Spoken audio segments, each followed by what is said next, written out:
Meus irmãos, a paz do Senhor. É bom nós estarmos aqui mais uma noite para aprendermos da Palavra de Deus. E mais uma vez nós vamos falar do discipulado. Amém, meus irmãos? Amém. Vocês têm aí, irmãos, o livro do pastor Messias dos Santos, sim ou não? Não, né? Ou tem? Alguém tem? Tem não. Mas tá bom. Nós vamos ver hoje, meus irmãos, a prática discipular de Cristo, o capítulo 4 do livro do pastor Messias dos Santos. Algum dos irmãos que está aqui essa noite está discipulando alguém? Tem alguém aqui que está discipulando uma pessoa? Sei que o irmão Isaías está, o Diego está. Alguém mais? Josimar está querendo discipular, mas os discípulos dele são tão difíceis. Tem alguém que está discipulando aqui além desse? Mas acho que não, né?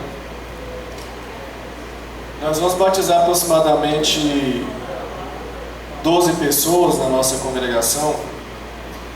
E em parte, o crédito desse batismo aí se deve ao discipulado. Nós não temos dúvida que o discipulado é uma ferramenta que Deus tem dado à sua igreja para o crescimento. Nós temos aqui na nossa congregação o discipulado de novos convertidos. Algumas pessoas da congregação já entenderam essa ferramenta que Deus tem dado e tem entrado nessa visão de discipular.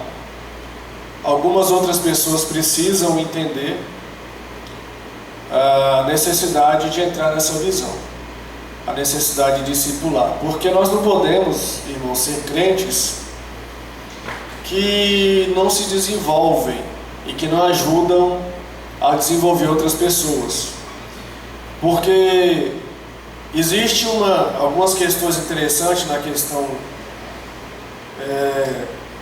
do movimento da igreja, que nós muitas vezes olhamos só para o pastoreamento. O pastoreamento ele faz parte do que é nós sermos cristãos. O discipulado é uma coisa, o pastoreamento é uma outra coisa.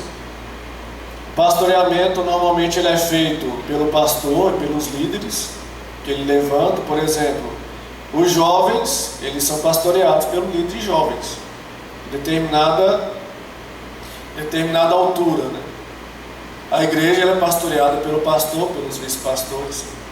Então existe o pastoreamento, Isso é uma coisa que realmente cabe à liderança fazer, cabe aos pastores fazerem, cabe aos líderes fazerem esse pastoreamento, que é o arrebanhamento, ir atrás, saber como é que está, essa coisa do ser realmente um pastor na acepção da palavra. O discipulado, o que nós propomos para a igreja não é você ser um pastor. Nós não propomos um pastoreamento. Nós propomos o acompanhamento das pessoas que estão se convertendo. Lá na sua casa, por exemplo, talvez tenha alguém que necessite ser acompanhado. Ou talvez você mesmo necessitou ser acompanhado e não teve quem te acompanhou. E essa dificuldade gera, infelizmente, crentes deficientes. Nós temos em várias igrejas por aí crentes que são, deixa eu tentar usar uma palavra leve aqui para ninguém ficar com raiva de mim, mas crentes que têm pouco conhecimento da Bíblia, pouquíssimo conhecimento da Bíblia, porque são crentes que aceitaram a Jesus, começaram a frequentar cultos. Normalmente os cultos de ensino são dessa forma que nós estamos vendo aqui hoje. Cultos com pouca frequência, os membros eles não valorizam o ensino da palavra. A EBD, apesar de ser mais bem frequentada também, o que se tem falado, irmãos, e não é uma consequência só nossa, isso é uma questão que eu estava ministrando em uma EBD E um dos pastores falou para mim: Silmar, foi falado para mim que EBD é 30% da igreja. É praticamente uma regra, 30%. Você pega a nossa congregação, tem aproximadamente 200 e poucas pessoas. Nós temos um EBD com 100 e poucos matriculados. E a frequência às vezes chega a 90, 100, por aí. A EBD em regra é 30% dos membros. Então veja, vamos raciocinar aqui rapidamente. Se os membros eles não vêm para o culto de ensino, alguns, nem são vocês que precisam estar ouvindo isso, mas eu preciso fazer essa introdução. Não vem para o culto de ensino, não vem para a EBD. A grande maioria dos crentes não faz o devocional diário. Porque se disser que faz, irmão, eu vou ter um pouco de dúvida. A grande maioria não faz. É difícil você ver um crente na igreja que ele lê a Bíblia todo dia, que ele ora todo dia, que ele faz um devocional diário todo dia. É difícil você ver um crente assim. Os crentes, principalmente da Assembleia de Deus, são crentes que frequentam cultos.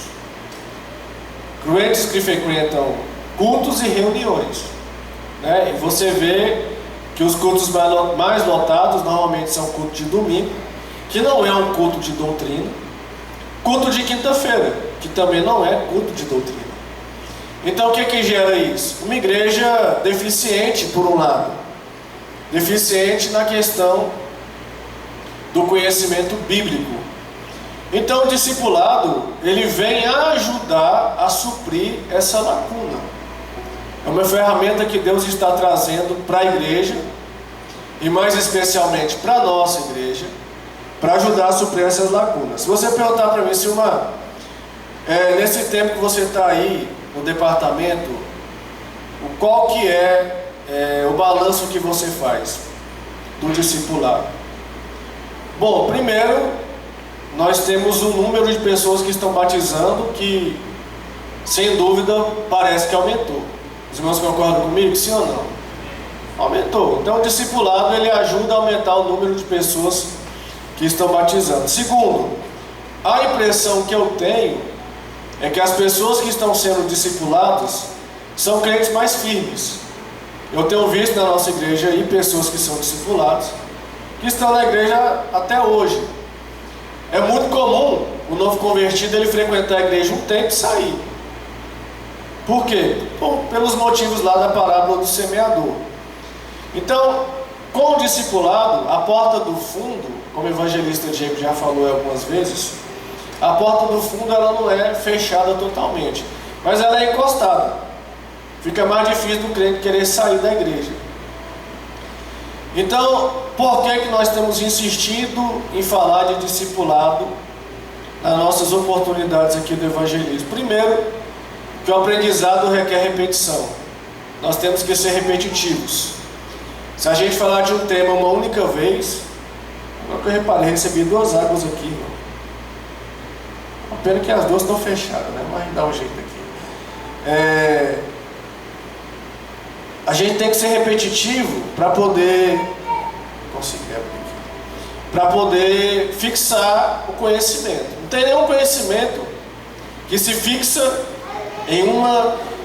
Você quer ver o negócio? Algum dos irmãos aqui já estudou para concurso? Alguém já estudou para concurso aqui? Você se lembra que você estudou há 3 meses atrás? Dificilmente. Se você não fizer uma revisão, até o estudo, você pega lá seu caderno, faz essa experiência. Você que costuma estudar para concurso e anotar o que você estuda. Pega lá o seu caderno que você anotou. Tenta lembrar das aulas que você escreveu. Você não vai, muitas vezes você não vai nem lembrar o que você escreveu. Você vai nem lembrar, meu Deus, escrevi isso aqui. Nem lembro que eu escrevi isso aqui. Então, se a gente não estiver constantemente repetindo a mesma coisa, a tendência é esse ensinamento ele ficar disperso. Por que eu gravo as aulas? Primeiro, para poder dar subsídio para o pessoal lá do grupo. A gente tem um grupo do discipulado lá, Evangelismo Missões. Então ninguém pode reclamar: ah, eu não discipulo porque não tem subsídio. Tem um monte de aula gravada, tem um monte de coisa produzida. Então assim, não é por falta de material. Então quem quiser fazer, material tem. É só você tirar um tempo da sua vida, assistir uma aula. Lá tem um curso todinho que o evangelista Diego ministrou aqui para discipuladores. As aulas aqui são gravadas. Então quem quiser discipular, o subsídio tem. Então a nossa igreja, ela não pode reclamar que não está sendo abastecida com ensinamento a respeito do discipulado. E eu posso afirmar que nós, da nossa igreja, quem não discipula é porque não quer. Eu posso afirmar isso. Por quê?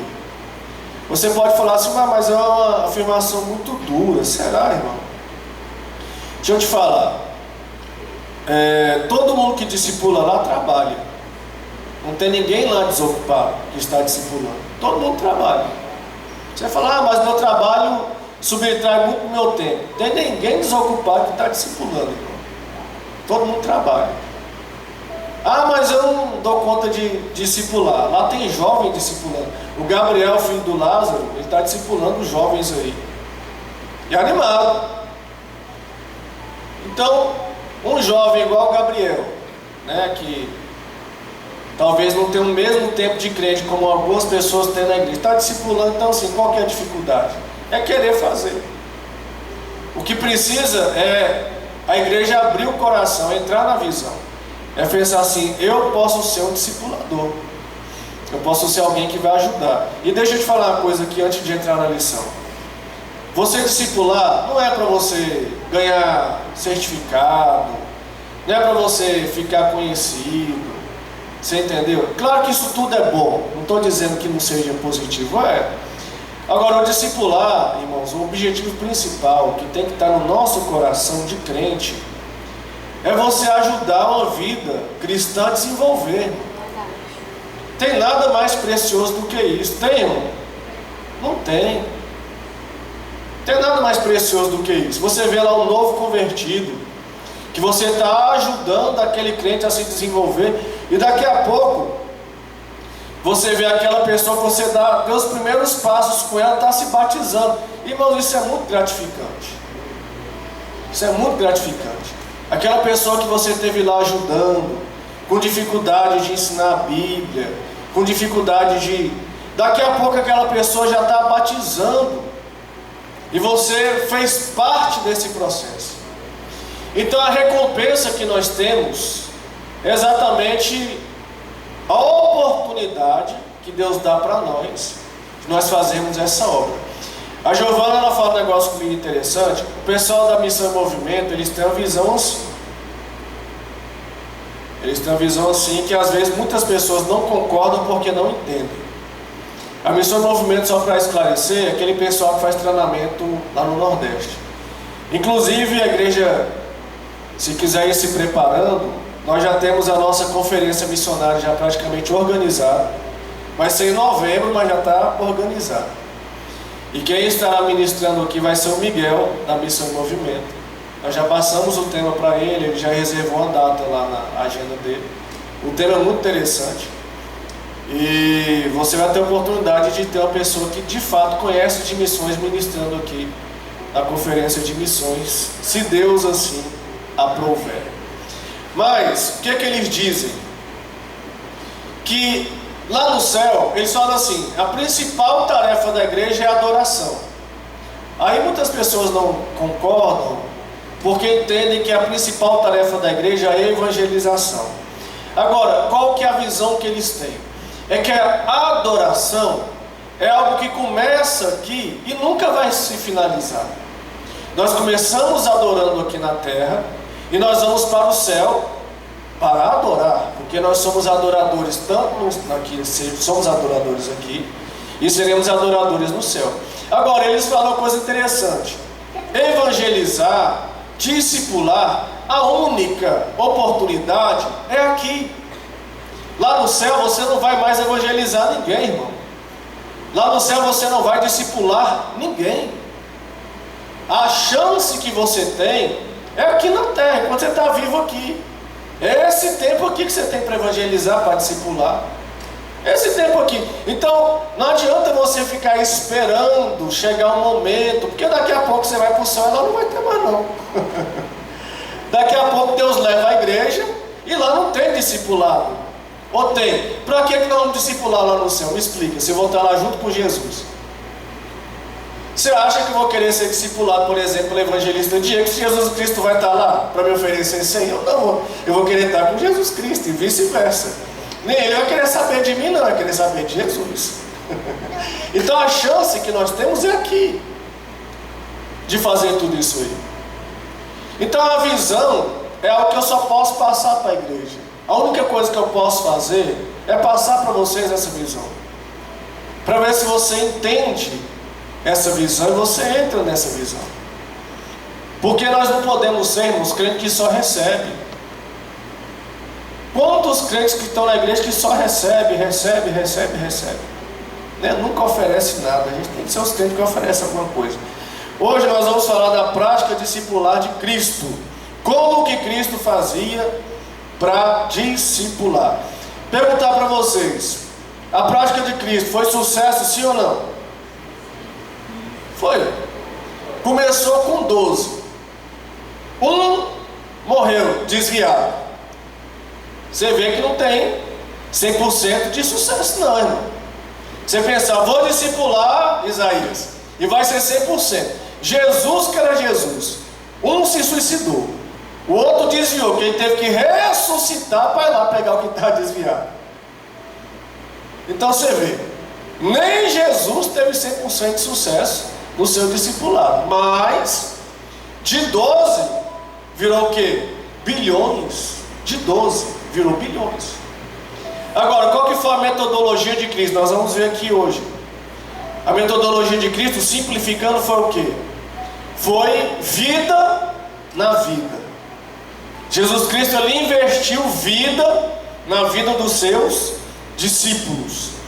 Ele gastou 3 anos e meio do seu ministério investindo em 12 homens. Veja, Jesus, ele tinha uma multidão de seguidores. Uma multidão de seguidores. Jesus tinha uma multidão de discípulos, inclusive muitas mulheres valorosas, como dizem muitos aí, Maria Madalena, que foi aquela que viu Jesus primeiro, né, depois da ressurreição, foi a que entrou lá na tumba, que viu a tumba. Mas Jesus investiu pesadamente em 12, e ele investiu mais pesadamente em 3: Pedro, Tiago e João. Quem Pedro se tornou? A pedra fundamental. Muitos vão discordar, porque existe uma discordância teológica sobre isso. Ah, porque Jesus disse que ele era a pedra. Mas o nome do homem ele mudou para Pedro. Chamava Simão. Jesus que mudou o nome dele para Pedro. Jesus fez um trocadilho com ele. Teu nome é Pedro e você vai ser a pedra. Para mim ele estava falando de Pedro, né? A pedra que dava, né, uma sustentação para a igreja. Quem foi João? Aquele que nem se quisesse matar, matava, que recebeu as revelações do Apocalipse. O que eu quero dizer com isso, irmãos? Algumas coisas. Primeiro, qual é o seu nível de relacionamento com Cristo? Qual o seu nível de relacionamento com Cristo? Porque para você ser um discipulador, um requisito principal é você ter intimidade com o mestre. Você está ensinando sobre Jesus. Agora, qual o seu nível de relacionamento com ele? Como que Jesus se relaciona contigo? Porque não é só como você se relaciona com ele, é como ele se relaciona contigo. Será que o teu relacionamento com Cristo ele é formal? E aquele relacionamento distante que ele não te mostra nada, ele não te revela nada, o Espírito Santo não te diz nada? Como é que é o teu nível de relacionamento com Cristo? Ele chega no particular, na sua intimidade, te mostra alguma coisa, fala alguma coisa com você. O Espírito Santo te faz perceber as coisas espirituais. Porque para nós falarmos da prática discipular de Cristo, nós temos que olhar para Cristo. E como é que Cristo faz? Ele se prepara. Ele tem um planejamento. Aqui o primeiro passo aqui do livro fala em planejamento. Então Jesus Cristo, ele se prepara. Ele não vai começar o seu discipulado do nada. Agora eu vou deixar de ser um carpinteiro e vou ser um mestre. Não. Como que é a preparação de Jesus? Ele vai orar. Ele vai orar. A Bíblia diz que ele fica 40 dias e 40 noites orando. Irmãos, não existe coincidência na Bíblia. Você vê que os homens que se separaram com Deus, 40 dias e 40 noites, não estou falando para ninguém fazer, que de repente você morre e não vai voltar com o pimim. Mas, as pessoas que se separaram 40 dias e 40 noites com Deus, fizeram coisas extraordinárias.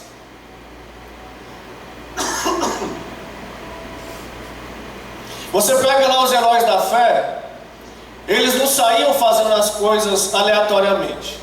Agora, qual que é uma característica da nossa igreja, da nossa geração?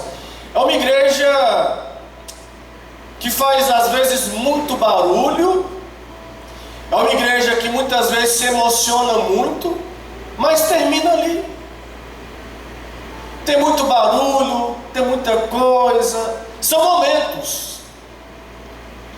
Muitos crentes, eles vivem de momentos. Eles têm um momento que ele vai para um congresso, ele tem um momento que ele vai para uma situação, e lá ele extravasa, lá ele pula, lá ele grita, mas acaba o congresso, acabou. Acabou o relacionamento mais profundo, acabou a intimidade, acabou a empolgação. Pega os homens da Bíblia, eles não viviam de empolgação. Jesus Cristo no seu ministério não era um ministério de empolgação, era um ministério de oração e de relacionamento com o Espírito Santo e com o próprio Pai. Então quando ele vai discipular, ele fica lá 40 dias e 40 noites se preparando para iniciar o seu ministério. E quando ele inicia o seu ministério, um dos principais pontos de Cristo era a oração. E você fala assim, mas Jesus Cristo era filho de Deus. Era, mas ele orava o tempo inteiro, irmão. Ele orava, orava, orava e orava. Eu vou ter que escolher os 12, o que eu vou fazer? Eu vou orar. Quando Jesus Cristo escolheu 12 discípulos, o que é que ele fez antes? Quem pode falar para mim? Passou a noite em oração. Ele passa a noite em oração para escolher os 12 discípulos. Aí nós vamos falar da prática de discipular de Cristo. Nós temos que tomar às vezes decisões importantes. Nós passamos quanto tempo orando? Nós queremos que as coisas aconteçam na nossa vida. Quanto tempo nós passamos colocando diante de Deus? Então, o planejamento que o pastor Messias dos Santos fala aqui, que ele fala aqui dos elementos fundamentais, da estabilidade da doutrina, eu vou tudo resumir aqui, que não dá para dar profundamente aqui, para nós termos uma prática discipular de Cristo, um ponto que eu quero destacar aqui, é orar. E é o último ponto aqui do livro que fala dependência. João 15, versículo 7. Abre para nós aí, para você participar do ensino. João 15, 7. Quem achar aí pode ler.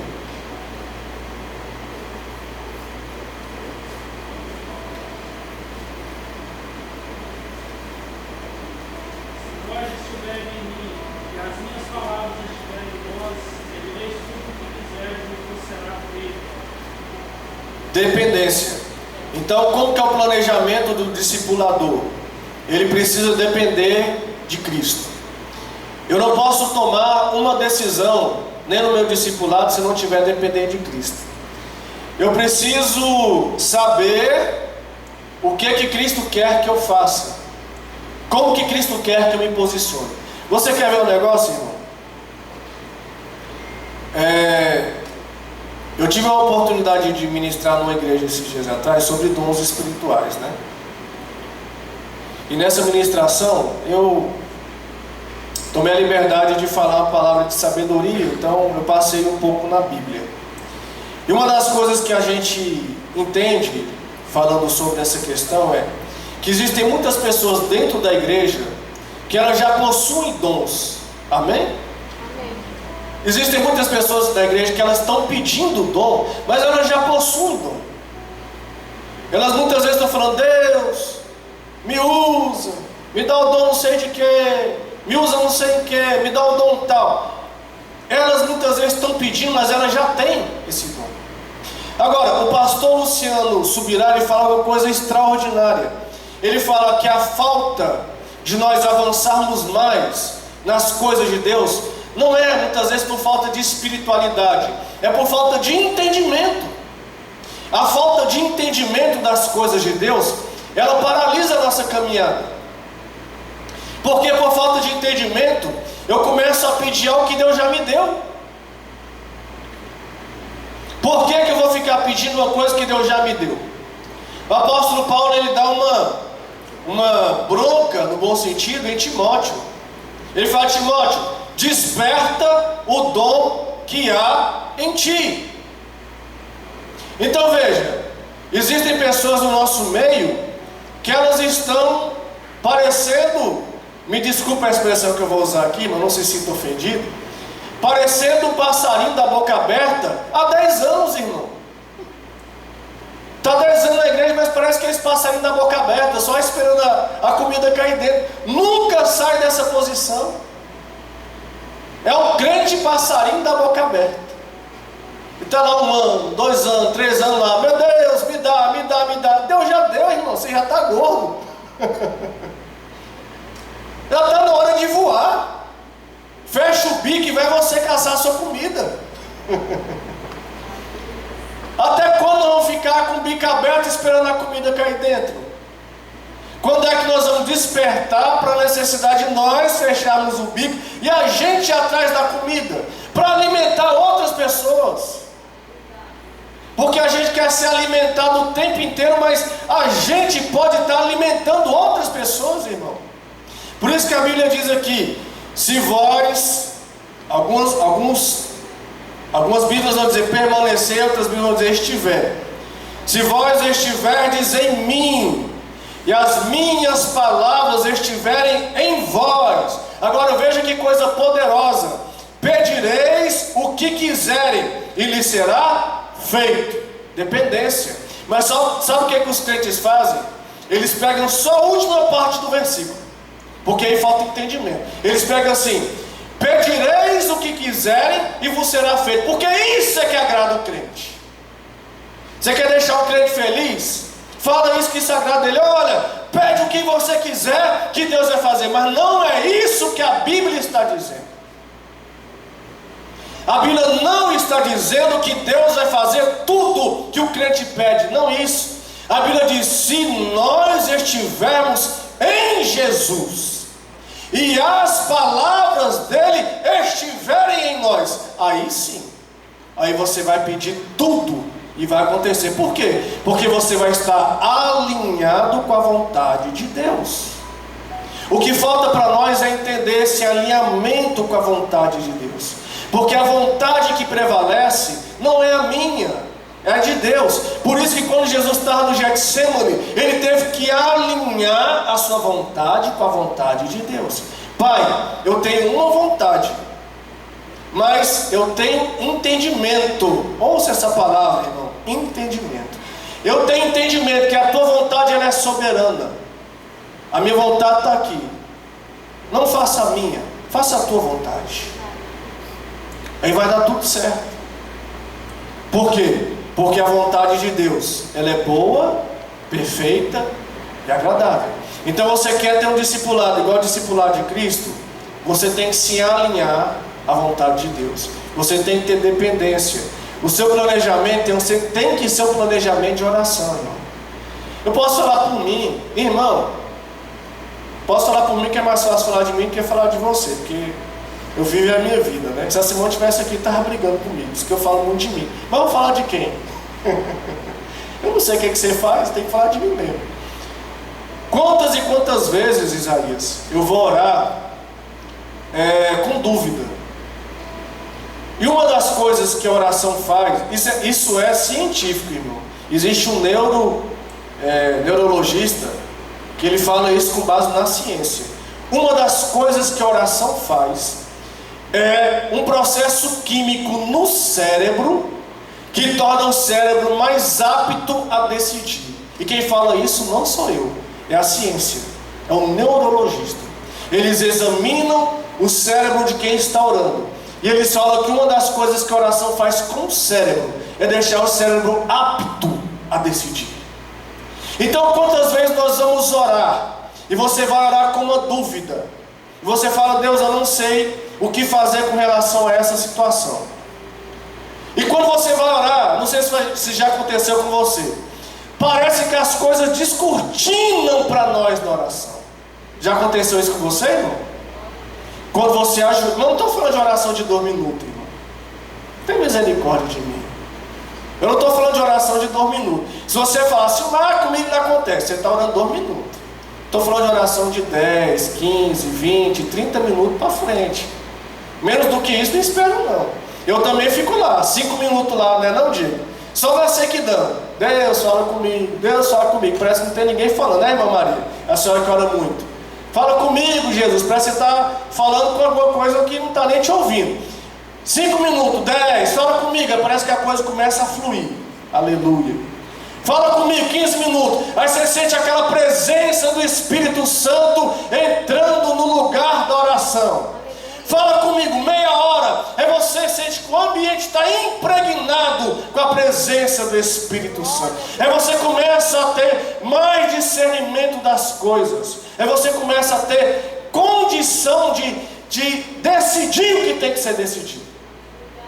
Era por isso que Jesus orava a noite toda, porque ele não queria errar nas suas decisões. Ele queria saber quem eram os 12 homens que ele tinha que escolher. Então Jesus, ele não ia ficar olhando o perfil lá no Instagram. Deixa eu ver o perfil aqui de Pedro aqui no Instagram. Como é que Pedro faz? Como é que Pedro prega? Deixa eu pregar até a trava-língua aqui. Deixa eu pegar as pregações de Pedro aqui no Instagram, para ver como é que o homem faz. O Pedro prega bonito, vou colocar. Não era assim que Jesus escolhia. Deixa eu ir para o joelho, que o joelho vai me dar a direção certa do que eu tenho que fazer. É o joelho que vai me dar a direção. É o joelho que vai me falar o que eu tenho que fazer. Então deixa eu ir para o joelho.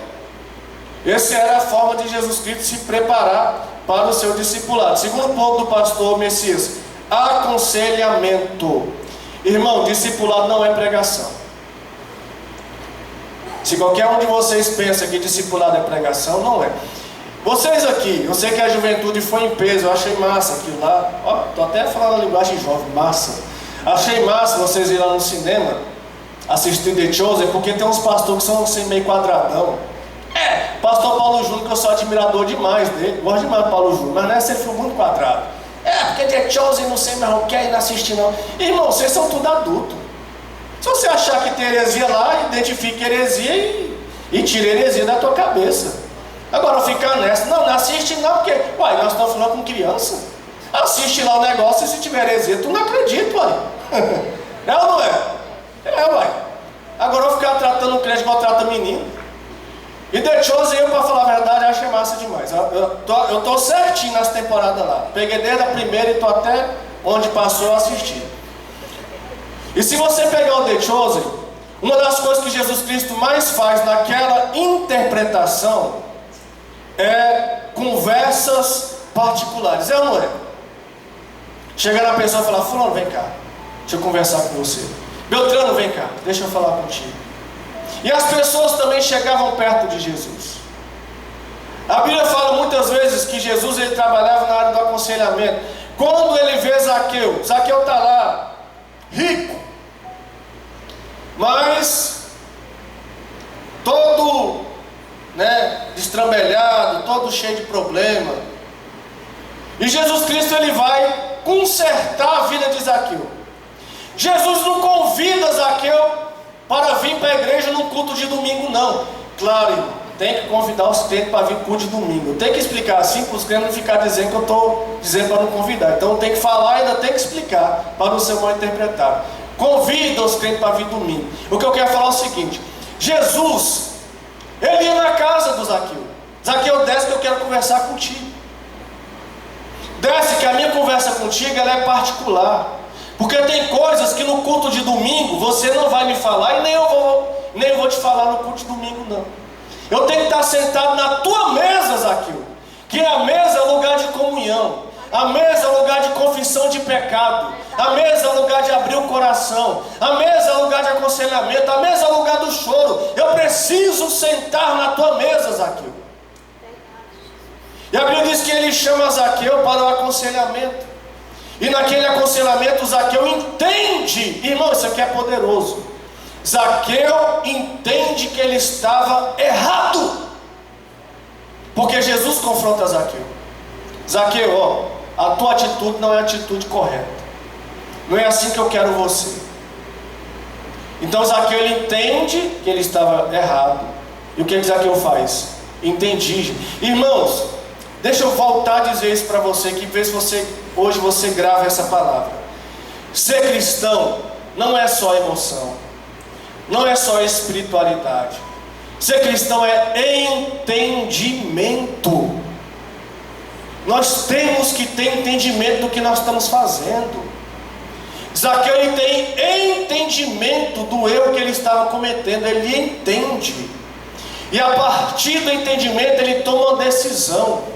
Porque as decisões que se consolidam, elas não vêm da emoção. Você pode pegar a maioria das decisões que vêm da emoção, elas não se consolidam. Tem um monte de crente emocionado que decidiu Jesus, hoje está tudo no mundo. Por quê? Porque decidiram com base na emoção. Agora, quando vem o entendimento, que a pessoa fala, meu Deus, que é o que aconteceu com o filho pródigo, e caindo em si. O entendimento, irmão. O aconselhamento do discipulado é para levar entendimento, para falar, ei, deixa eu falar para você aqui. Olha, é claro que é com carinho, né? Deixa eu falar para você aqui. Isso aqui na tua vida não está bom.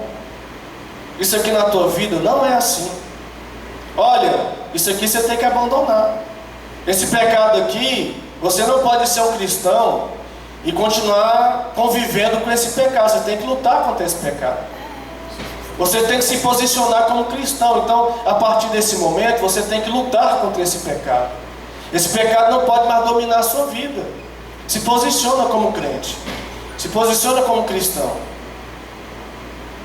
Então, aquele entendimento, aquela palavra vai entrando no coração. A pessoa sai do discipulado pensando, rapaz, você quer saber do negócio?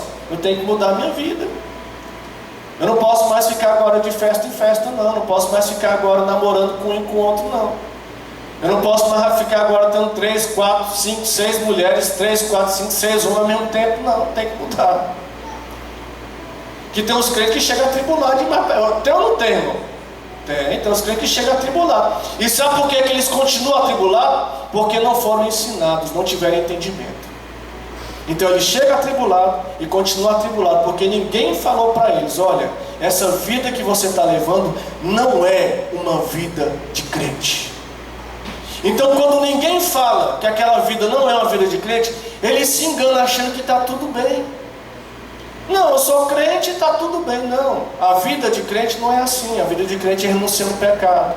A vida de crente é confessando o pecado. Irmão, quem é que confessa pecado hoje? Quase ninguém. Eu não vou saber porque eu não sou pastor da igreja. Eu pergunto ao pastor da igreja aqui. Numa igreja de 200 e poucos membros aqui, quantos membros que vêm confessar pecado para o pastor? Vem pedir ajuda de tudo que é gente, agora confessar pecado. Quando o pecado é descoberto, aí o crente vem descobrir o pecado do crente. Aí ele vai confessar, mas depois que descobriu. Agora, o discipulado é uma ferramenta desse aconselhamento da pessoa se aproximar do crente e falar, meu filho, pode se abrir comigo? Ricardo, a caixa da pastora está bem aqui, tá? Ela falou que você ia levar, já deixei reservado aí. O discipulado de Cristo é aquele discipulado que fazia a pessoa ela não confessar para cair, mas confessar para se levantar, confessar para se estabelecer como crente. Pedro, irmão, é o maior exemplo disso, na minha opinião. Pedro anda com Jesus. Eu quero voltar a dizer uma coisa que eu falei aqui na EBD. E um dia eu falei isso num culto de jovens, eu falei até numa... É o nome daquele culto desse, meu Deus do céu? Aquele culto do povo que é universitário.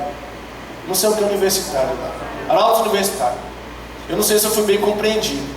É porque tem muitas pessoas que estão na igreja, mas não se converteram, irmão. Andam com Jesus, mas não se converteram. Pedro é um exemplo disso. Pedro ele andou 3 anos e meio com Jesus. Quando estava no finalzinho da caminhada, o que Jesus falou para Pedro? Pedro, quando você se converter, foi isso ou não é? Ou não foi assim? Foi ou não foi? Quando você se converter, mas ele não estava andando com Jesus? Ele não estava naqueles que estavam de 2 em 2 orando, os demônios sendo expulsos e não sei mais o que. Pedro não estava lá fazendo milagre, aquele tanto de coisa. Mas Jesus, no final da vida dele na terra, fala para Pedro: Pedro, quando você se converter. E qual que é a prova que Jesus estava falando a verdade? É que Pedro ele vem com empolgação. Tem muito crente que ele não tem conversão, ele tem empolgação, ele acha que é conversão. Pedro, vou ter que ir para a cruz. Você não vai não, Jesus? Vamos deixar de jeito nenhum. Jesus chama Pedro de quê? Satanás, é para trás de mim. Se é um pastor que chama o crente de Satanás hoje, vai até processado. Só que aí Pedro nega Jesus. Pedro está desviado. Eu posso falar que ele estava desviado? Posso, evangelista? Que ele estava desviado? Quando Jesus se ressuscita, ele estava desviado? Nem no meio dos 12 ele estava. Cadê Pedro? Pedro estava lá, já desistiu do ministério, desistiu de tudo. O dia que ele foi mais sutil que ele falou que ele estava meio desanimado. Está melhor do que eu, porque eu estou falando que ele estava desviado. Mas aí Jesus ele vai conversar com Pedro. Ele vai repreender Pedro. Ele fala assim: Pedro, nós vamos ter uma conversa particular aqui. Pedro, você me ama? Olha só, Isaías, quem não quer um gabinete desse? Você me ama?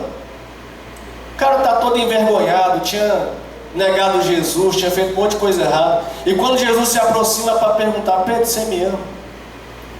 Não desisti de você não, apacenta as minhas ovelhas. Irmão, isso é poderoso demais. Então você quer ter um discipulado de Cristo? O discipulado de Cristo é assim, é levantando os outros, é aconselhando os outros para o bem, aconselhando para restaurar. Uma coisa que eu não posso deixar de falar nesse ponto aqui, é porque o discipulado, ele tem que ter o aconselhamento da vida devocional. Irmãos, vou fazer uma pergunta aqui rapidinho.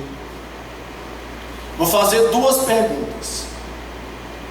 A segunda, você não levanta a mão, que é para você não ficar, no prejuízo. Primeiro, o que é a vida devocional para você? Me responde aí rapidinho. O que é a vida devocional? Alguém tem coragem de dizer o que é a vida devocional?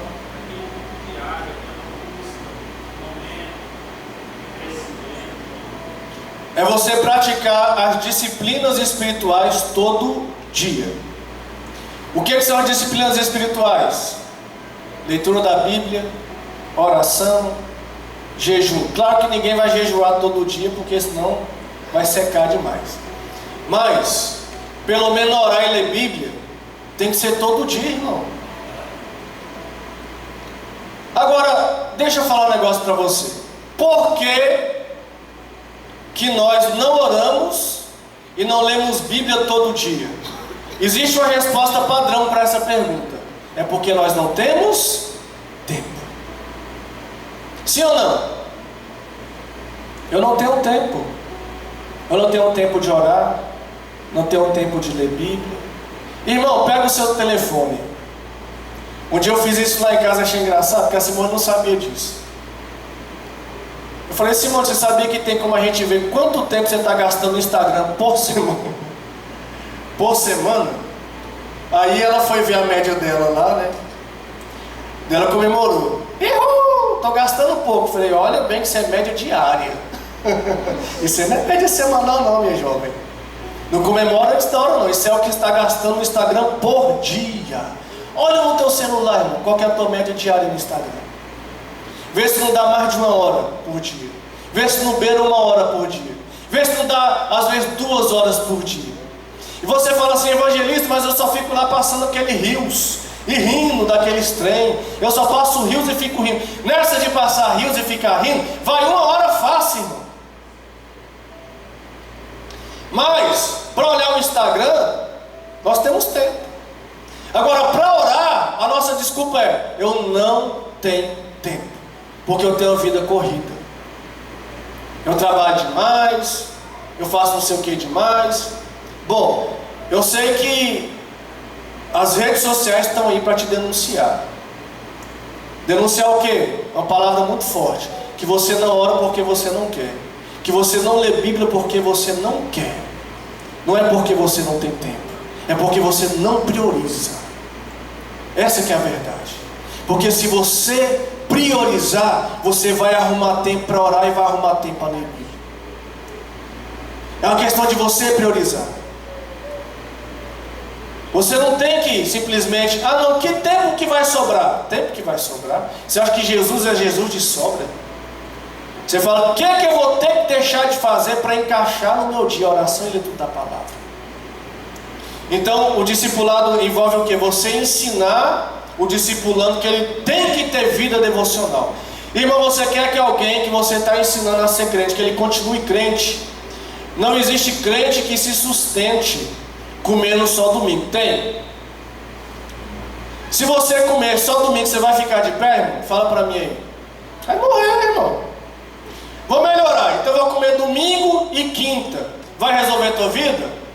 Vai morrer do mesmo jeito. Vou melhorar, vou comer domingo, quinta e quarta. Vai resolver teu lado? Normalmente, o ser humano, ele come 3 vezes ao dia. Para ficar de pé. Porque nós temos o corpo físico, o corpo almático e nós temos o corpo espiritual. Aí a Bíblia tem algumas coisas interessantes que às vezes nós não percebemos. É possível o crente ficar cheio do Espírito Santo? Sim ou não? Sim ou não? Amém, irmãos?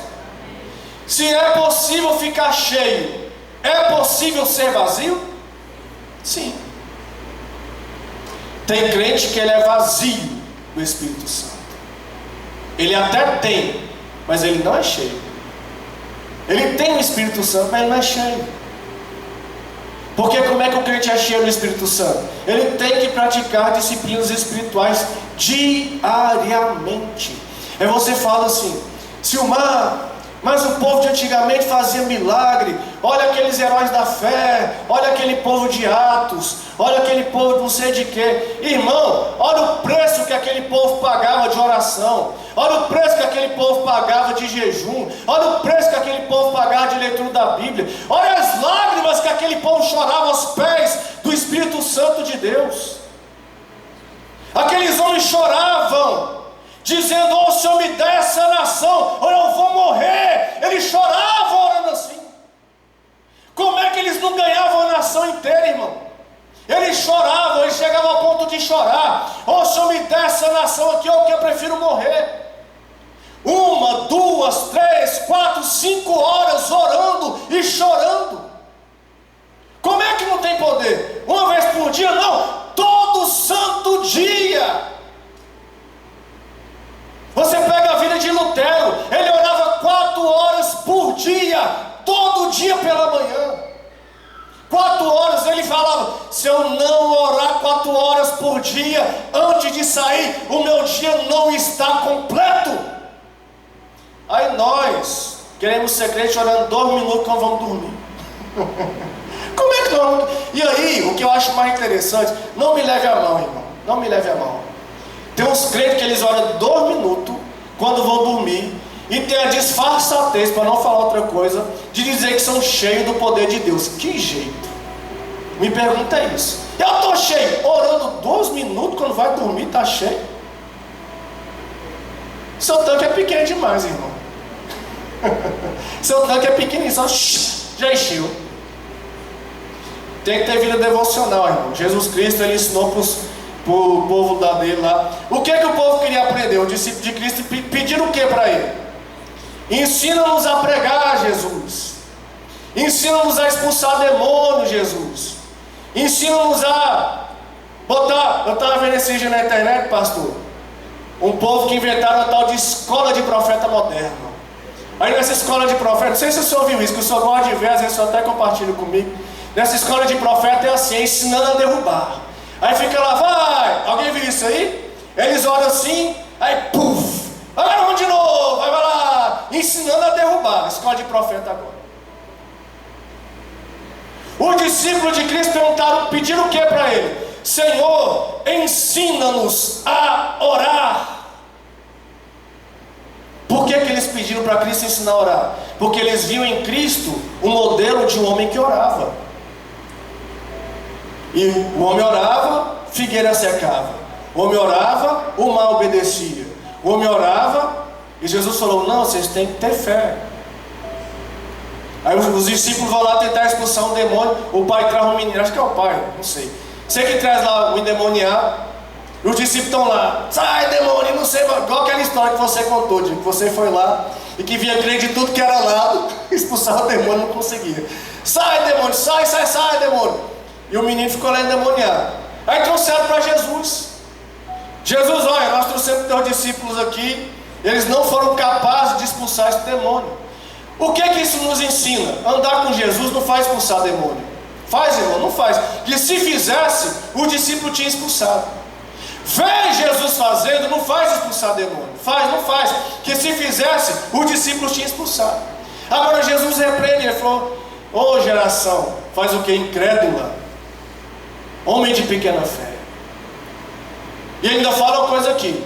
Existem castas, existem demônios que se expulsa com o quê? Com grito. Que se expulsa dando gravata. É assim que ele fala? Tem casta que só sai com jejum e oração. Por isso que os discípulos falaram, ensina-nos a orar. E era o ensinamento dele, o aconselhamento de Jesus era esse. Ele vai ensinar a oração do Pai Nosso para os discípulos. Às vezes o que está faltando para nós enquanto discipuladores, enquanto discípulos, é exatamente essa prática de Cristo como discipulador. É as coisas simples, irmão. A gente às vezes vai nas coisas tão avançadas. A gente quer aprender aquela teologia tão complicada, aquela teologia que chega a ser esquisita, de coisa que não vai servir para nada. Tem uns doidos aí, irmão, me desculpa a expressão, que fica se perguntando se Adão tinha umbigo. Irmão do céu, e vai para a Bíblia querer saber se Adão tinha umbigo. Como é que é? Ah, irmão, pelo amor de Deus, irmão. E vão discutir. Eu preciso saber se Adão tinha umbigo. E vai mudar o que na tua vida de crente, irmão? Se Adão tinha umbigo ou se ele não tinha? Vai mudar a tua vida? Aí estão os crentes perdendo tempo com essas bobagens. Às vezes se reúnem para ficar discutindo besteira, né? Qual que era a marca de Caim? Eu sei lá que marca, eu não vi Caim. Como é que eu vou saber que marca era de Caim? Eu não sei não, irmão. Se perguntar para mim qual é a marca de Caim, eu não sei. Eu sei que Deus marcou ele, aquela marca teve um significado lá. Agora, eu saber qual que era a marca de Caim, vai mudar a minha vida de crente? Vou ficar mais crente se eu souber qual que era a marca de Caim. A própria Bíblia fala o quê? As coisas reveladas são para quem? Para os homens. E as coisas ocultas? É para Deus. Tem coisa, irmão, deixa eu te dar um conselho, uma sugestão de quem já tem um pouquinho de história de crente. E já serviu para mim, que eu já fui meio bobão assim também. Tem coisa que você vai querer saber e você nunca vai saber nessa terra. Não adianta, meu irmão. Não, porque eu vou orar e Deus vai me revelar, eu vou saber, eu vou ser o teólogo desta geração, sabendo que marca. Irmão, para com isso. ensina-nos a orar. Vamos para as coisas simples. Ensina as pessoas da igreja a ter uma vida devocional. Ensina como é que ele deve orar. A oração tem que ter o quê? Vamos partir do princípio. Eu não posso nem falar muito, porque o tempo já está no final aqui. Mas vamos partir do princípio do que o sumo sacerdote fazia. Para ele ir lá para o Santo dos Santos, o que ele tinha que fazer primeiro? Ele podia entrar de qualquer maneira na presença de Deus. Moisés, quando ele entra na presença de Deus, ele podia entrar de qualquer maneira. O sumo sacerdote tinha que se purificar para entrar no Santo dos Santos. Quando Moisés estava no lugar que Deus considerou santo, o que é que Deus fala para Moisés? Moisés, tira a sandália dos teus pés, porque o lugar que você está é santo. Então por que nós temos que aprender a orar? Porque se você tiver tempo, procure não entrar na presença de Deus de qualquer maneira. Não fica, se você puder entrar na presença de Deus com reverência, entra com reverência. Vai pedindo perdão pelos seus pecados. Pede perdão primeiro. Não chega na presença de Deus, Pai, eu quero isso, Pai, eu quero aquilo. Por isso, irmão, que tem crente que a oração dele é 2 minutos, que a oração dele é só pedir, acabou. Ele não pede perdão, ele não confessa pecado, não intercede por ninguém. A oração, ela tem que ter, a pessoa tem que saber chegar. Pede perdão, Deus, ó, minha vida hoje, o meu dia hoje, né, Lazinho? Lá no meu serviço, na Autocargas, lá eu dei bronca no fulano, e falei mal com o Beltrano, e lá no trânsito eu buzinei pro ciclano, e lá não sei. Deus, me perdoa essas coisas que eu fiz, eu quero falar contigo agora. Me perdoa. Começa assim, irmão, na oração. Passa para a adoração. Deus, eu te adoro. O Senhor Deus, irmão, não tem como você fazer uma oração de adoração e o Espírito Santo não aparecer na tua oração, não tem jeito. Sabe por que o Espírito Santo não está aparecendo na oração de crente? Tem crente que ele não adora na oração. Tem crente que a única coisa que ele sabe fazer na oração é pedir. Ele não sabe adorar. Deus, o Senhor é maravilhoso. Eu te louvo, eu te adoro. Esses dias, Deus tem me ensinado tanto. Eu acho que eu pedi uma coisa e Deus está me dando. Eu estou penando, mas estou aprendendo. Uma vez eu estava conversando com o evangelista Diego, bem aqui em cima do altar. Falei, Diego, eu queria aprender a ter o contentamento. Você lembra dessa conversa que a gente teve? E o apóstolo Paulo, ele fala assim: eu já tenho experiência em passar esse tanto de coisa aqui. Então tem coisa que você só vai aprender na experiência. E esse dia eu estava prestando atenção. Antes, em alguns momentos da minha vida, eu era um pouco reclamão com Deus. Eu falei, mas por que o Senhor deixa acontecer isso comigo? Mas o Senhor não está vendo aqui que eu estou ajudando na igreja, estou pregando, estou ensinando. E por que o Senhor deixa acontecer essas coisas comigo? Eu era meio resmungando assim com Deus, sabe? Eu tinha esse negócio aí. E Deus vai quebrando a gente, Deus vai trabalhando. Esses dias eu fui convidado para pregar num culto de missões, domingo passado agora.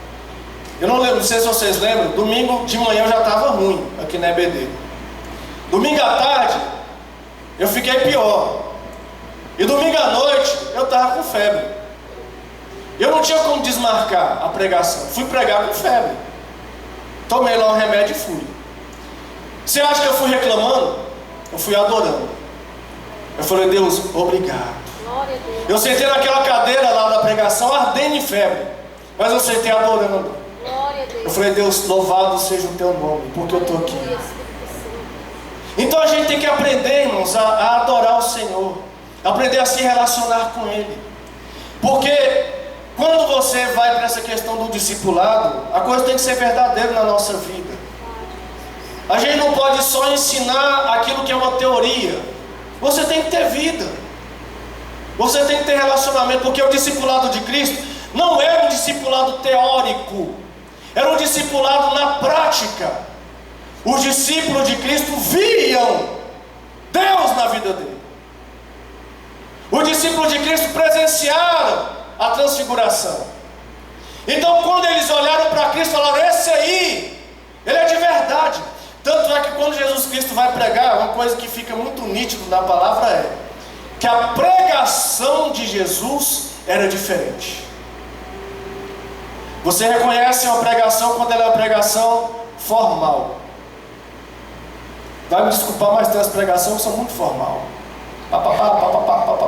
Agora, a Bíblia diz que Jesus Cristo pregava com autoridade. Ele pregava aquilo que ele vivia. Ele pregava quem ele era. Ele pregava a verdade. Então era com autoridade. Então nós temos que pedir a Deus: Deus, me ajuda. Nem que ele tenha que te quebrar no meio, meu irmão, mas faça isso aí. Terceiro aqui, foco na mensagem de salvação. O principal assunto do nosso discipulado tem que ser a salvação. A gente não tem que ensinar para os crentes a querer ser rico aqui na terra. Deus, ele dá riqueza para quem ele quer, mas a salvação é para todos. O nosso foco é esse. Ensina o teu discípulo a caminhar para a Nova Jerusalém. Ensina ele. Fala, ó, é difícil, tem pedra na caminhada. Ensina ele esse paradoxo. Você vai chorar, você vai gemer, você vai cair, vai bater a cara no chão, mas você vai achar maravilhoso. Ensina esse paradoxo para ele. Você vai gemer um bocado de vez, mas você vai achar maravilhoso ser crente. Um bocado de vez Deus vai te dizer não, mas você vai achar maravilhoso ser crente. Porque não tem coisa melhor na vida, irmão, do que a gente sentir a presença de Deus quando a gente precisa. Oh, meu Deus, é verdade. A gente geme, a gente chora e decepciona com um bocado de coisa. Mas quando a presença vem, faz tudo valer a pena. É por isso que o salmista diz: eu prefiro estar na casa de Deus um dia do que em outra parte 1000. A gente passa um bocado de perrengue e sofrimento. Ensina o teu discípulo. Irmão, não é um caminho de maravilha não. Tem um bocado de tribulação, e tem não sei mais o que, perseguição, mas você vai achar maravilhoso. Sabe por quê? Porque a presença de Deus faz tudo ficar maravilhoso na vida do crente. O que está faltando na nossa vida cristã, irmão, é a graça. Sabe que tem umas vidas de crentes sem graça? É sem graça mesmo. Sem graça porque não tem a graça. Porque a graça faz tudo valer a pena. Presbítero Bruno, o apóstolo Paulo estava lá com espinho na carne. Deus, tira esse espinho da minha carne. Deus, arranca esse sofrimento de mim. E Deus aqui com o dedo balançando para ele, ó: não vou tirar. Por que, Deus? Estou prestando para você não? Oração de alguns crentes. Eu não sou líder de jovem, João Paulo. Não sou da Quinta da Libertação, Lázaro. Eu não tenho feito coisas na tua igreja. Eu não tenho feito coisas para você. Eu vou deixar, sabe por quê? Porque a minha graça te basta e o meu poder se aperfeiçoa na fraqueza. Vai ficar para você receber graça. Vai ficar para você receber poder. Vai ficar para você entender que ser discípulo de Cristo, nós temos que ter espinho para receber graça, receber poder. Eu não vou tirar. Ah, mas eu estou gemendo. Geme, mas geme na minha presença. Jesus, mas eu estou chorando. Mas você está crente. Pior é se você estivesse rindo lá do mundo. Você está crente. Ensina para o teu discípulo que o que vale a pena é a salvação. Nem vai dar tempo de falar que é a maravilha da salvação. E esclarecer o plano de Deus. O plano de Deus é simples, irmão. Não tem muito mistério. O plano de Deus, ele é simplesinho. O plano de Deus é assim: você veio para essa terra condenado ao inferno. É isso que é. Ninguém vem para cá na dúvida. Ah não, eu estou aqui na dúvida. Não, você já está condenado ao inferno. Qualquer um que vem já vem condenado. Por isso que a Bíblia fala que aquele que não crê, ele já está condenado. Não é que ele vai ser. Por que você já está condenado ao inferno? Porque lá no passado, o teu antepassado, a tua antepassada comeu a maçã, o bonitão concordou com ela, se lascaram para lá, o pecado entrou no mundo e ali o trem desandou. Então toda a descendência de Adão já veio condenada aqui para a terra. Ninguém vai ser condenado depois. Não tem essa história bonitinha. Para onde é que eu vou? Você já está no inferno, bonitão. A história é essa. Você já está no inferno. Não tenha dúvida para onde você vai. Agora, Deus, Ele proveu uma escapatória do inferno. O próprio Deus, Ele sacrificou o Filho dele, chamado Jesus Cristo, para todo aquele que não deseja ir para o inferno, aceitar Jesus como seu único e suficiente Salvador e escapar da condenação. Porque condenado já está. Agora, se você quiser escapar da condenação, tem jeito. Não tem que pagar nada. Você não tem que depositar nada em lugar nenhum. A única coisa que você tem que entregar é a sua vida para Jesus Cristo de Nazaré. E se submeter ao senhorio de Cristo. Esse é o plano de Deus. E Deus, Ele é tão bom. E já finalizo agora. Deus, Ele é tão bom. Primeiro, que Ele nem fez o inferno para os homens. Existem muitas controvérsias a respeito da eternidade. Não pense que é um negócio simplesinho, não. É um trem complicadíssimo. Porque até o inferno vai ser jogado no lago de fogo, né, evangelista Diego? O povo fala, o inferno é eterno. É eterno, mas o próprio inferno vai para o lado de fogo. Mas não vou nem entrar nisso aqui agora. Deus, Ele é tão bom que Ele nem fez o inferno para os homens. Fez lá para o diabo e seus anjos. O homem vai para o inferno de teimoso. O homem vai para o inferno de teimoso e rebelde que ele é. Porque o inferno foi feito para o homem não, foi feito para o diabo e seus anjos. Agora, a rebeldia do homem é que faz ele para o inferno, teimosia.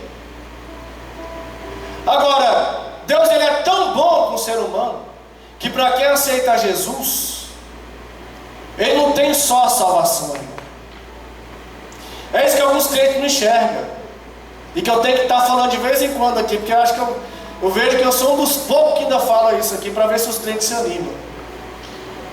Jesus não tem só a salvação para os crentes, irmão. Jesus tem salvação. Tem roupa branca, de linho puro, sem costura. Tem pedra branca com novo nome. Tem uma ceia preparada para a igreja ceiar, que Ele mesmo vai servir.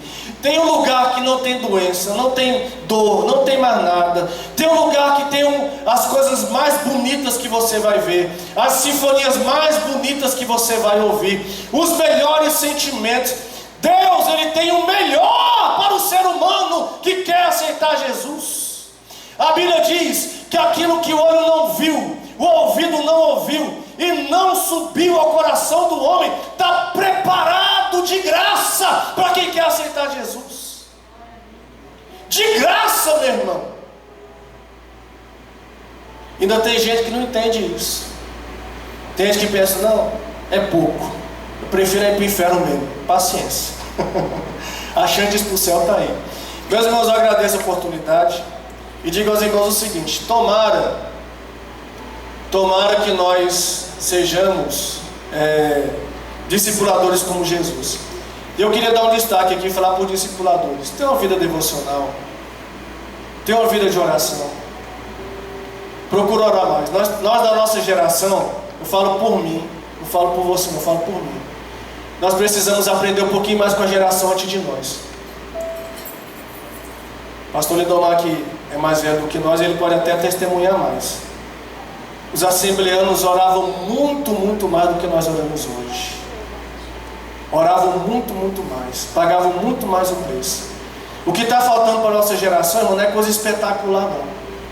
O que está faltando para a nossa geração é lembrar das coisas simples e repetir o que deu certo. O que deu certo era oração. O que deu certo era jejum. O que deu certo era santidade. Talvez seja isso que está faltando para nós, como crente, como igreja. Que Deus nos abençoe e eu devolvo aqui a palavra. Amém. Glória a Deus.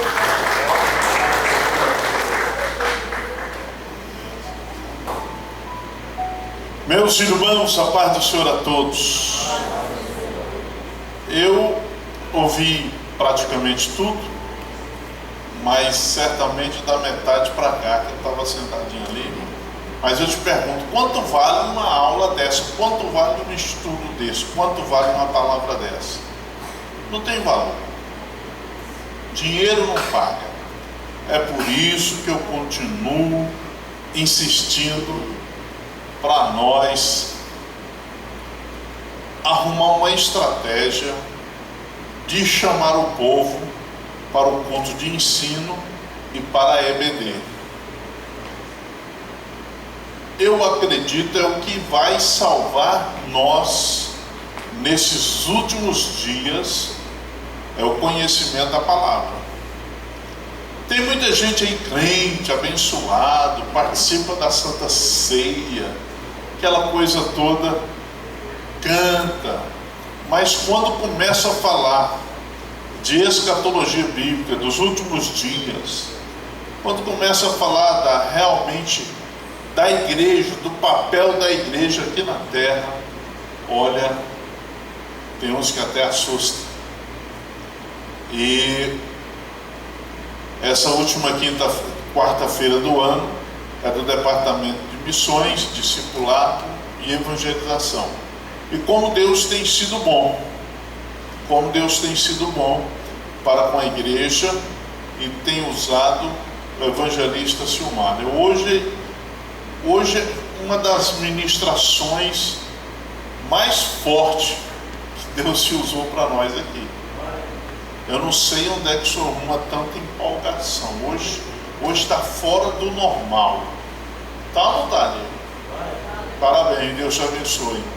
E essa questão do devocional, irmão, devocional diário, que o pregador deu essa deixa para a gente. Crente não vive bem espiritualmente sem o devocional diário.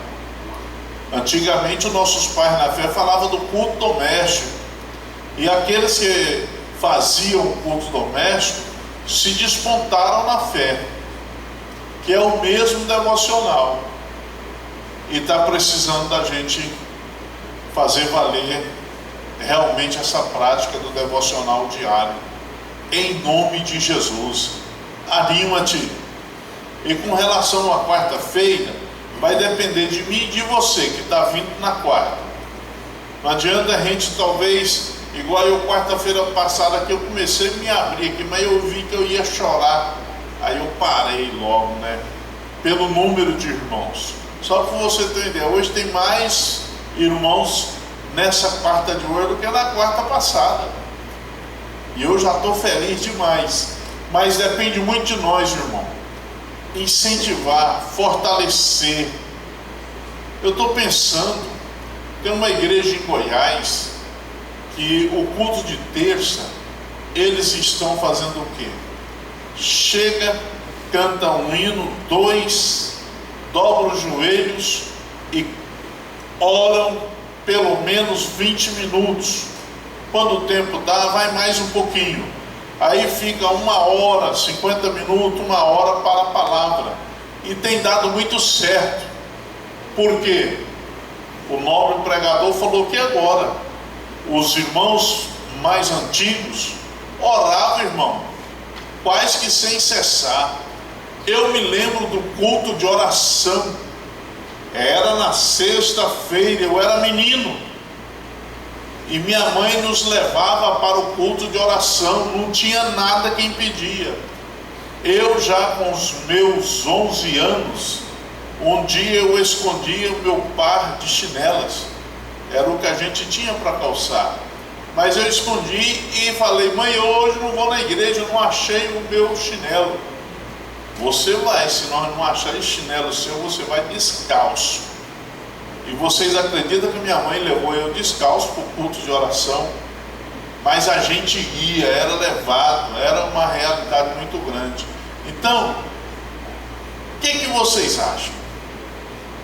Sexta-feira agora tem vigília aqui, a partir das 9h30. A primeira vigília na direção do evangelista Diego e a equipe. A gente vai fazer força para estar aqui, em vigília. Eu acredito que está na programação dele a gente orar pelo menos uma meia hora aí, de joelho, ou sentado, ou andando, ou deitado, orar. A oração faz bem. Amém? A irmã está dizendo oferta, pastor. Amém. Olha, a gente fica tão cheio da palavra, uma palavra dessa para a gente esquecer até da oferta. Mas você que tem a sua oferta, não deixa de passar na tesouraria, não. Vamos fazer assim.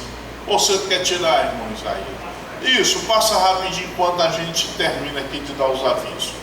Tá bom, irmão? O que vocês acham da gente orar mais coletivamente aqui na igreja? Quem acha que devemos, diga amém. Amém. Oh, glória a Deus. A gente orar num horário que facilita para as pessoas virem, né? Porque às vezes tem muita gente orando aí de 5 a 6 da manhã, um horário muito bom, mas se torna também um horário meio perigoso aqui em Gurupi. A gente fica assim meio preocupado.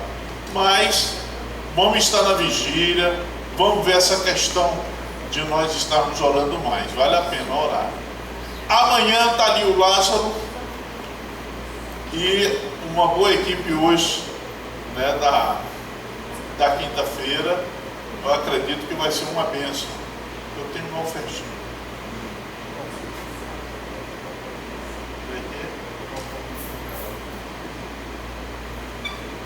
Tem um Pix no telão, viu, irmãos? Foi lembrado na hora. Esse mês nós estamos sendo muito provados na questão dos dízimos e ofertas. Mas eu acredito que daqui para domingo, ainda mais domingo na EBD, a lição vai falar sobre isto, né? Então, meus amados, orar mais, orar em casa, orar no serviço, orar, é o nosso devocional diário. Se a gente não ora, não tem vitória. E é por isso que hoje muitos crentes estão vivendo uma vida aí até de derrota, dando até mau testemunho, porque não ora. Quando você ora, você recebe vitória. Eu estou vivendo um dia assim, diferenciado com relação ao açúcar no sangue. Vou contar esse testemunho para vocês. E orando, há mais ou menos aí uns 40 dias atrás, o Espírito Santo falou no meu coração: você tem domínio próprio para tanta coisa e não tem domínio próprio para deixar o açúcar. Por que não larga esse açúcar branco? Tantas pessoas já te orientaram, e foram muitas mesmo, irmãos da família, irmãos da igreja, médicos, etc e tal. E eu venho vivendo há anos com o meu diabetes 250 a 350. O último dia, depois de uma santa ceia, 2 ceias para trás, eu fui parar na UPA naquele domingo. O diabetes estava 512 e a pressão 20 por 15. A doutora disse assim: como é que você não desmaiou ainda? Eu falei: ai, Deus que está segurando. Aí daquele dia para cá, orando, passei a noite todinha sentado numa cadeira, tomando remédio para esse diabetes baixar. E eu tomei a decisão, através de uma oração, através de um devocional, o Espírito Santo me convenceu: você dá conta, larga o açúcar refinado. Irmão, uma conversa de Deus assim que Deus é o Senhor mesmo? Sim, sou eu. E eu larguei, tem uns 40 dias que eu larguei o açúcar refinado. E vou largar também o carboidrato. Eu já larguei 60%. E o meu diabetes, meu não, está no sangue, né? Mas a gente fala meu. O diabetes hoje está 144, 154, 170. E eu vou chegar a 120 até julho. Amém. Amém? Amém.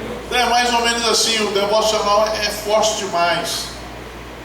O devocional é um discipulado de Deus com a gente. Ele nos ensina muito. Vamos orar. Senão o relógio não está de hoje, você não pode nem ficar bravo comigo. Mas quantas horas aí, Diego? 9h15, 15 minutos a mais. Vamos estar aqui amanhã. E vai ser uma bênção muito grande. Final de semana nós estamos aí. Sábado a mocidade está aí planejando um mega culto, né? E sexta-feira a nossa vigília. Amanhã culto da vitória. E domingo é EBD. E à noite a Santa Ceia do Senhor. Mas depois da EBD, meus queridos, nós temos que ir para o batismo, hein? Olha, mocidade, culto temático, objetivo, vir caracterizado de um personagem da Bíblia. Rapaz, vai ser forte, hein? Sábado agora, tarde de louvor. Ué, rapaz, que beleza, aí eu não sabia. 27/4/15h30, a irmã Mercedes, né? Eita, rapaz, olha aí. Como é que eu faço, meu Deus? Eu não posso perder. Olha aí, rapaz, você tá aí, viu? O pessoal pesquisa, o pessoal é bom. Ficou bacana esse cartaz. Parece que foi até o Felipe que fez. Não é não? Então, irmãos, olha aí, não tem como você ficar em casa com tanta festividade, com tanta coisa boa. Aqui nós aprendemos mais uma vez, domingo passado na EBD, é onde o Senhor ordena a sua bênção para cada um de nós. Oremos. Querido Deus e eterno Pai, Papai querido, gratidão ao Senhor por essa palavra de hoje. Gratidão a Ti, ó Pai, pela vida de cada família representada aqui nessa noite. Tenho certeza que teremos uma noite de paz, uma noite de sono, uma noite de segurança, e que amanhã seja um novo dia, ó Pai, e que não percamos nenhuma das oportunidades que o Senhor vai nos dar amanhã para falarmos do Teu Evangelho. Pai querido, muito obrigado por tudo, pela vida do evangelista Silmar, que tem sido muito dedicado, pela vida de todos os nossos obreiros, e que continuemos juntos, unidos, fortes no batente na obra do Senhor. Pai bendito, muito obrigado por tudo, no nome santo de Jesus. A graça de nosso Senhor e Salvador Jesus Cristo, o amor de Deus, nosso Pai, a comunhão e consolação do Espírito Santo seja com todos, e todos dizem Amém. Deus os abençoe. Tenha uma boa noite. Quem precisar falar com o pastor Lindomar, eu estou à disposição. Ainda permaneço aqui.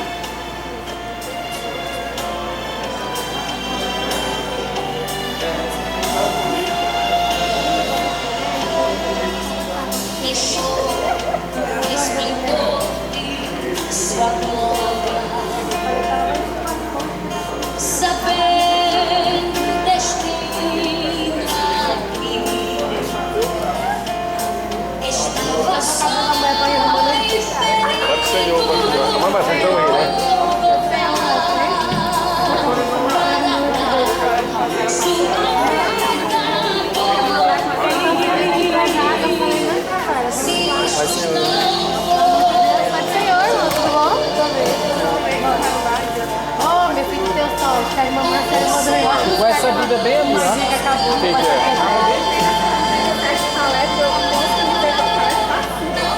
Sei lá, tem uns 4 tempos.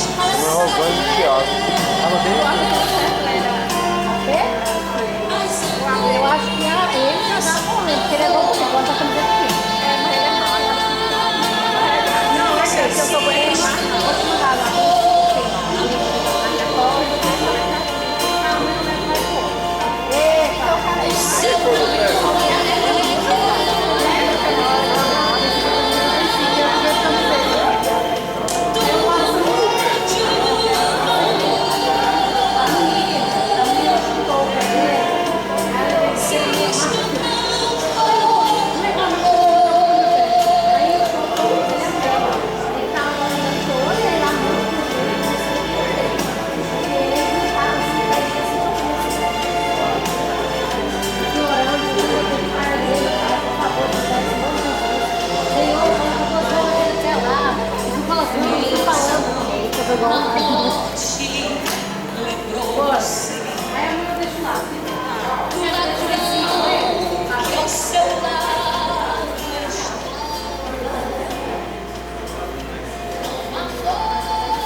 trabalhar pro reino, mano.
Mas é uma atuação alérgica, eu não sei se é a mesma coisa.